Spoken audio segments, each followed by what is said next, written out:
We got hate mail and hate phone calls.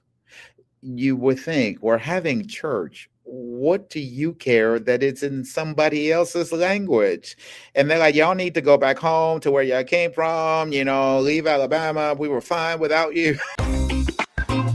Welcome to the Immigrant Experience in America, an immigrant human library, where we amplify and humanize the experiences of immigrants in the United States and around the world. Listen in as we add another story to our immigrant human library. Now we have parents that are like, oh, leave my kid alone. Why are you in my kid's business? And it's the old proverbs from Africa was it takes a community to raise a child. And I think we need to go back to that, to where we can find trusted people and say, listen, help me with mine. My wife and I can tell you that our two boys turned out this way, but we didn't do it all by ourselves.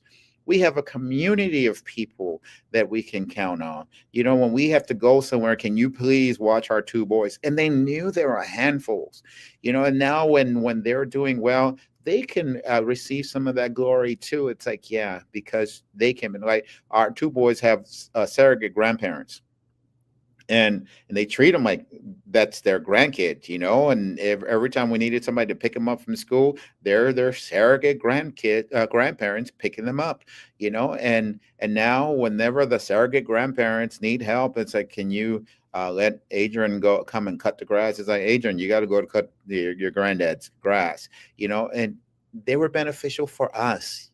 We needed a large community to raise kids that have phenomenal problems. But if we can go back to that, go back to, let's raise our kids as a community. Stop thinking that you're the only one and you have to shelter your kids from the world. And when you shelter the kids from the world, the kids don't know how to relate to the world they're in. So it takes all of us. Let's just go back to that. Wow, we're getting so many lessons, life lessons, nuggets from you, Pastor. I can't help but call you Pastor. I know you're now a doctor, for musician and all of this, but I think Pastor, because of your heart and how much you're impacting the community, I think that's like the more powerful one for me. Tell us the Alabama experience like for you as a pastor. You've been sharing a little bit about the mindset of the people there. But what has it been like adapting, coming from like a Florida to an Alabama and being a pastor in the city?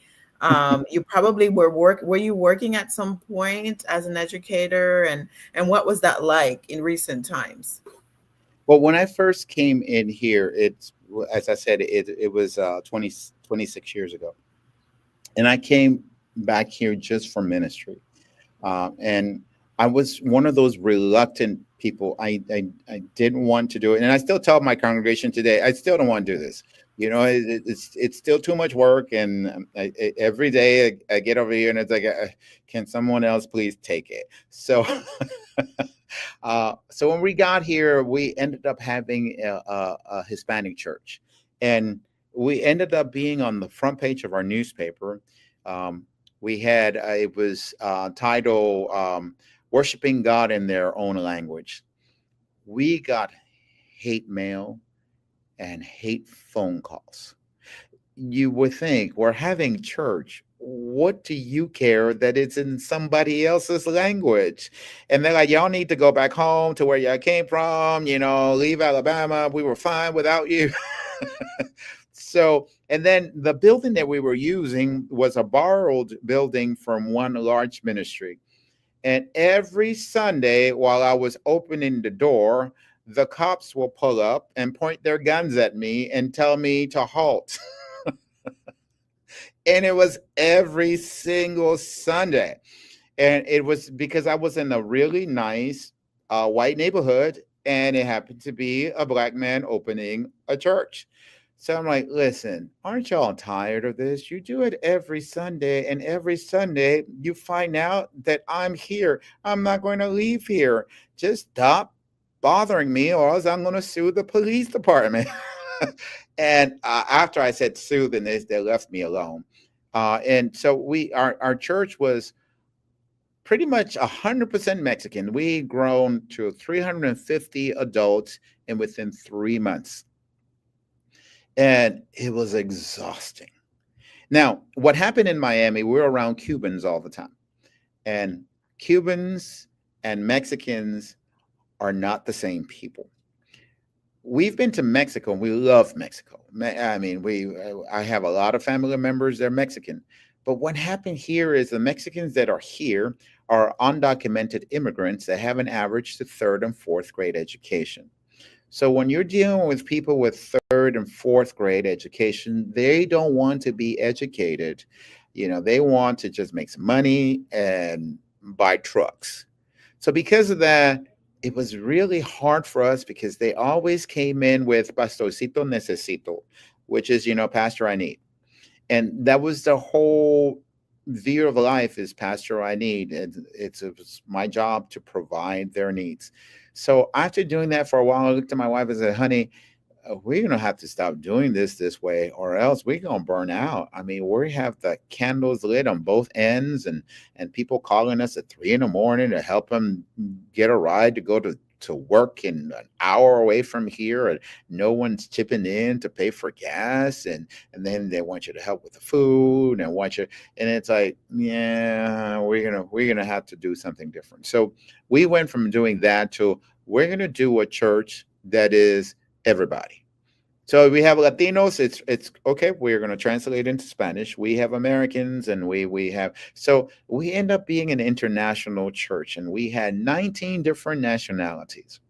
And that was my favorite part of the ministry, is having 19 nationalities, because our folks were all college students at the time. So it was fantastic to be in Alabama, and we had people from Nigeria, and we had people from Morocco, and from Montenegro, and from Japan, and from Korea, and every Sunday showing up is like, oh, I love this church. Well, that only lasted for 4 years, because after 4 years, they all graduated and went back home. So we went from having a really nice international church to like 4 people left over. And everybody moved back home. So then we were sporadic, we end up having a house church for a while, and then my wife got tired of everything being broken in the house, so we rented a building, and now we've purchased our property that we're in now. We're so grateful for it. It's going on 5 years that we purchased the building.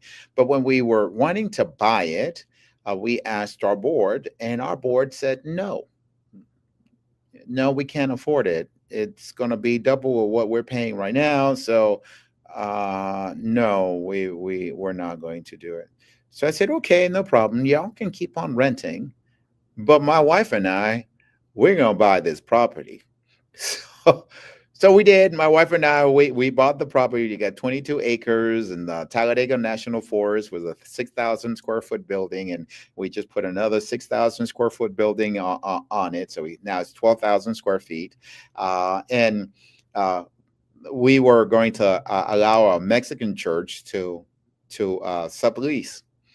And I told our congregation, in a month we have the Mexican church is going to be sharing our building, and then 3 weeks, and 2 weeks. And then 1 week, and then it's like tomorrow they start using the building. We had one of our members stood up in the back and folded his arms and looked at me really sternly. And I got into the microphone and said, now remember, when it was time to buy this building, you didn't have enough faith to do it. So you didn't do it. But my wife and I did. And this is my building, and I can do with it as I please. So our experience of being in Alabama as pastors, it's so different than being a pastor in Miami. In Miami, when you say we are going to do, it ends up being lots of people. Here, when you say we are going to do, it ends up being me and my family. So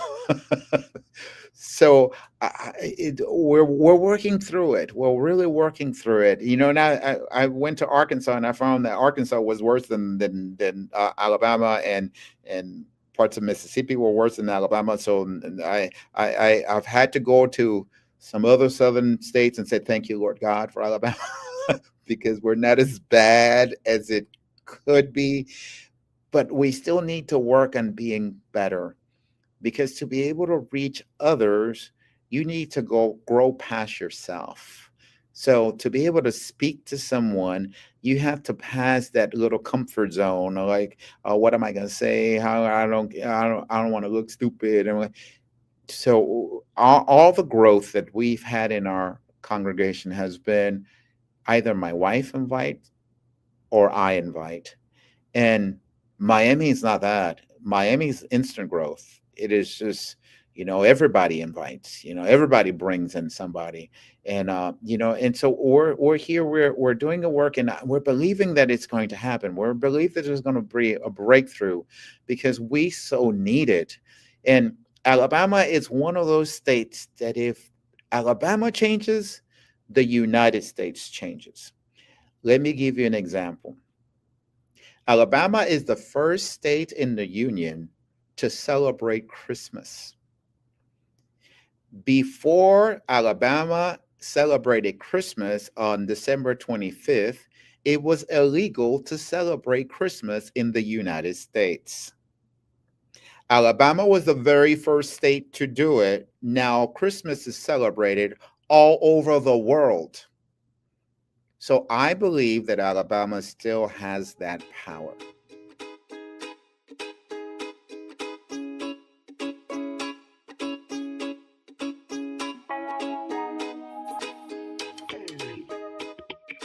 Wow. You know what? They say God doesn't make a mistake. Every time I listen to your hope and your faith, and I think the power in which you believe God can do things. I mean, he didn't make a mistake to call you to ministry. I know you were so talented as a musician. You were in the military and all of this stuff, and you're an educator. But it takes somebody with, I don't even know. It seems like God has given you a capacity to have taken in those boys, fostering those children on top of your own 3 children while pastoring. And I'm sure it was not easy. I can't even imagine the type of struggles that you've had to walk through. I can't even imagine. I mean, God didn't make a mistake. I mean, he look at you like laughing, right? That I remembered an instant. My wife was screaming. It was one of those mornings. She's just screaming at the boys, and she said, "Not on your dad's piano. He's going to kill you." And I stayed in my room. I said, "I'm not leaving. I'm not staying out of my room. I'm not coming out of my room. I'm not coming out of my room. I'm going to stay in this room. I don't need a reason to kill these boys. I'm going to stay in the room." Well, one of them decided that he was going to paint my piano with doo-doo. He just smeared it all over the keys, all over the piano, all over, and since I've worked as a concert pianist, I have a grand piano. He painted it, and I'm like, "Oh no, I'm staying in the room. I don't even want to see it. I just don't want to see it." So now when I think back of what we have had to go through, I get impressed that we went through it. Because it wasn't easy. It was really, really difficult. But now I have, like, my son talked to my daughter this morning. He's 19 years old. He's the one in AIT. And my wife is doing a function next Saturday. So he's called. He said, "Mom, do you need any money?" And she says, "Well, I appreciate you thinking about me." And he says, "Mom, how can I not think of you? You guys dropped your life for us." So now it's like, okay, now we're getting the worthwhile. Now it's worthwhile. But while we were going through, you could have never seen me have a smile about all the heartache we were going through. But now we're at the other side. And I can tell you, now when we look back, it went by a lot faster than we thought. Oh my gosh. I can't even imagine. Oh, but God bless you though. Seriously, like God bless you. How are you managing the mother showing up randomly after all those years not having given any support while you guys struggled? That was harder for my boys than it was for me, Mm. because one of the things that God has done in our lives, he has given us the heads up before things happen. And while we still had our two boys, because one had to go to boot camp before the school graduation, and I said, I would not be surprised if after you graduate, your biological show up. It would not surprise me. Now, I said this before she showed up, because now there's no responsibility. Now you don't have to pay anything. Now, well, that's what they think, because we can put them on back child support, and there's no period of time where that elapses. But for what? To just make things more difficult for them. I think it's bad enough. I in When I see someone like this, where she told my son, "Oh, I am your biological mother," and he had a look on his face like, "You're not allowed to say mother." And I looked at him. I said, "No, you can call her by her name. You're an adult, and she's an adult, so you can call her by her name." And later on, my son was my oldest one. He was having a really difficult time, and he kind of barked at me. And this was the day after he got to meet his biological. And I called him. I was like, "Listen, you have the right to be mad. So be mad, but you don't have the right to be mad at me. So make sure you don't take it out on me." I said, "Because I didn't do anything wrong." I said, "But you can be mad. And when your biological shows up today at your party, you can be mad at her." I said, "But make sure you're not barking at me, because I did good by you." So he had a really difficult time. Now, my other son, one had reactive, and the other one has a non-attachment. So the one that has non-attachment, she showed up at his It boot didn't camp affect him, huh? graduation. Didn't affect him at all, not one bit. And we're like, "This is your biological. Oh, pleasure meeting you." He handed her his hand. And then she asked him, she said, when we were driving back home, she said, "Would you like to ride with me or ride with your parents?" And he looked at her and said, "Ride with my parents."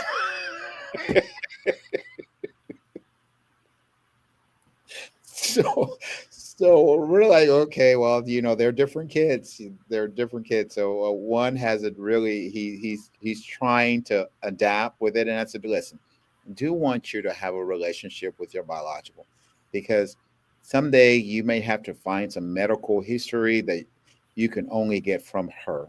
All right, so she's giving you an opportunity to be in her life. I said, "It's okay. You can be her friend."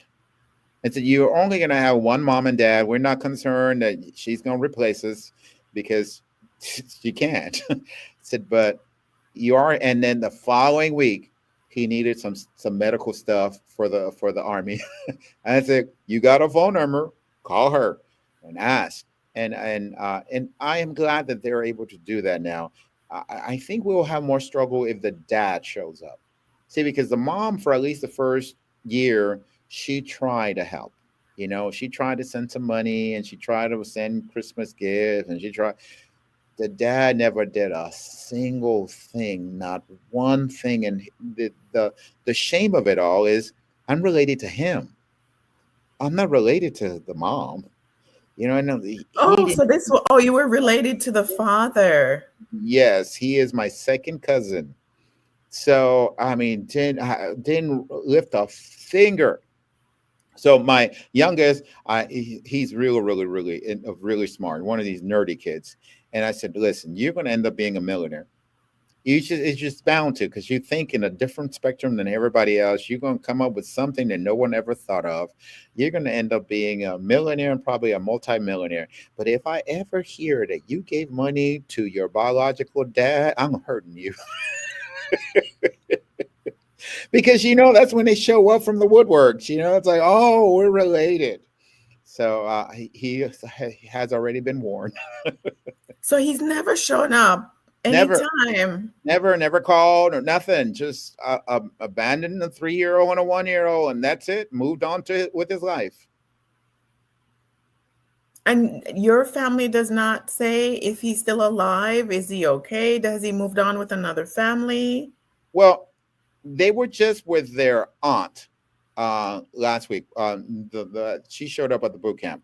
Well, their aunt is his sister. So yeah, so we didn't hear anything that went wrong with them. So but my wife is like, "Oh, I just don't want to see him, I don't want that experience, and just because it's hard for the kids. It's hard for the kids that we raised. It's going to hurt them more than it would hurt us. We can get over it, but this man has never shown any concern for these two boys. But he's the type of person that if they had money, yeah, he'll show up. Wow. So, Pastor, you're a walking miracle. So I have no doubt God never makes mistakes. He definitely called you to the right profession. You're making impact in your community, inspiring people are in your community to grow and want more out of their lives, right? And congratulations on your books. And I just wish you so much success with that, because I know it takes money to do what you're doing, right? And to support the community at the level that you're doing. Tell the people how the names of the book, where they can find it, how can they support your ministry, how can they support your book, and so forth. Okay, my first book is Race Transcontinental Tale from Panama to Miami. The next one is very similar, Race Transcontinental Tale from Miami to Hialeah or something like that. And one has to do, I haven't finished doing my kid's story yet. I'm still I've landed on being 12 years old with both books. And my story, my third book, it's going to be very emotionally packed. So it has to do with cancer, and so it's going to be geared for people that are their kids have to hear that word cancer, and that one is not out yet. But you can get the first and second book on Books a Million. The first book you can get on it's not Books a Million. It's the other major bookstore. You can Is it only at Barnes and Noble, Barnes and Amazon? Noble, yes. On Barnes and Noble, you can get just the first book. On Amazon, you can order all of them. So if you all you have to do is just put my name in, Reynaldo White, and you'll get all my books will come up on Amazon. Barnes and Noble as well as Books a Million. You can also just put in my name, and you will get that. Our church is Harvest International Ministry in Anniston, Alabama. We do have a Facebook. I think it's called Him at Alabama, something like that. I'm not sure. I never really check my Facebook. My wife does. so my wife and we have an interesting relationship in how we reach people, because since we've had a lot of Latinos in our church, they would get my phone number and kind of like blow me up. So now no one gets my phone number. They get her phone number. And if they need me, she makes sure that I get that message. But if you can Google Reynaldo White, make sure you spell it with REI and my last name WHY. You will get all that information. Also, if you go to ChatGPT, just put my name. Tell me about Reynaldo White. I do also show up there. So it has all the information and how to be able to buy the book and all that on there. So, but I do appreciate you for being in part of your podcast. And I remember the last time you came here, we had such a nice time. I'm looking forward to when I can go visit you though. So. Oh, definitely. You guys are definitely welcome. I'm sure you've been to Atlanta before, right? And Yeah. so you're welcome to come up and link us, and we'll be happy to have you.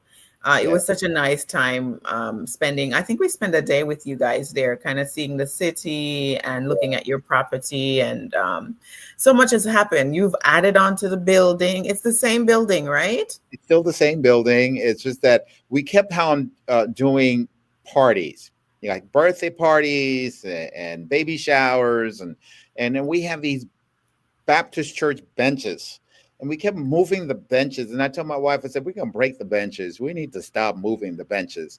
So I decided to build another space. Well, it was me and my sons. We built 6,000 square feet. So we did it ourselves. If you come and visit again, you'll be so surprised. We made it like a log home, so it's a whole bunch of pine trees that we cleared, and then it's a really neat space. So and right now we're building a cabin next to it. So hopefully, where we get done within the next 6 months, and the cabin is done. What do you not do? I can do all things through Christ who strengthens me. Oh my gosh, you did that with your boys. That's amazing. You know Yes, what? I was joking with your wife the last time I was there, and I heard the story of your experience going to court for those tickets with the judge. And I texted her, I said, your husband is a gangster pastor. Okay. He's gangster.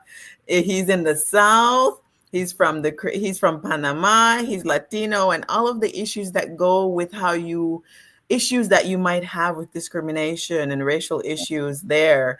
But you let nobody intimidate you, and uh, you definitely have the boldness of God for sure to be wow. living for 20 something years and flourishing like you are.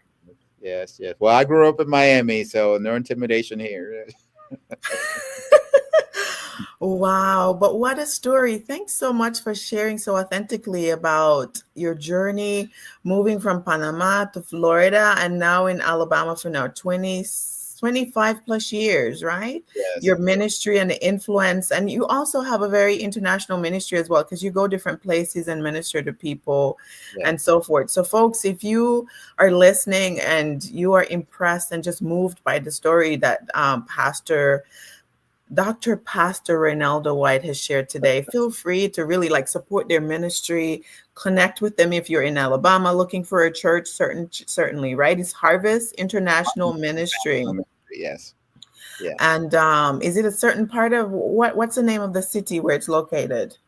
Well, we started in Anniston, and so if you look for the address, you have to put Anniston as part of the city.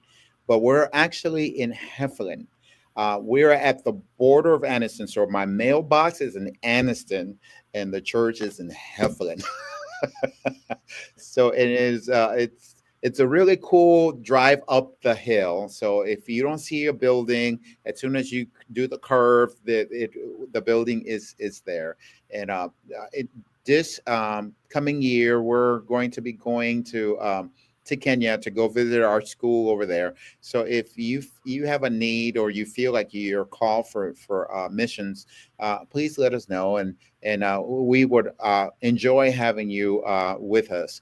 So and if you feel like you want to support, we can use every support we can ever get, and much is appreciated.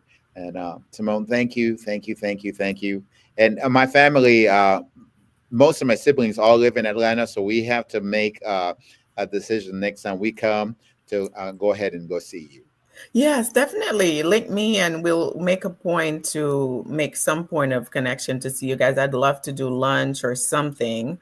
You're doing amazing work there in Alabama. And thanks so much for your hospitality while we were there, showing us around the city and the historical Birmingham and all the issues that happened there with the bus boycott and so forth. It was such a very impactful trip for us to be able to experience that with you. Thank you so much for all that you do for our community, and God bless you and your family. Seriously bless you. Well, thank you. Blessings to you as well. Send my love, best wishes to Jennifer. Folks, I did share that I interviewed his wife, Jennifer White, I think in season 1.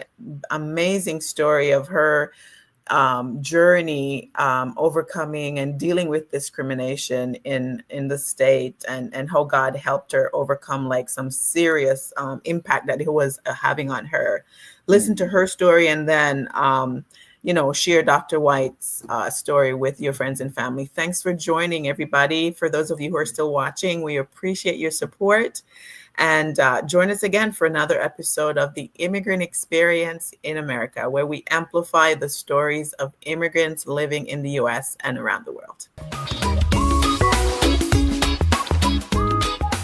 We thank our listeners around the world, and we appreciate your continued support as we build our human library. Please remember to give us a 5-star review, subscribe, and share with your friends, family, and circle of influence.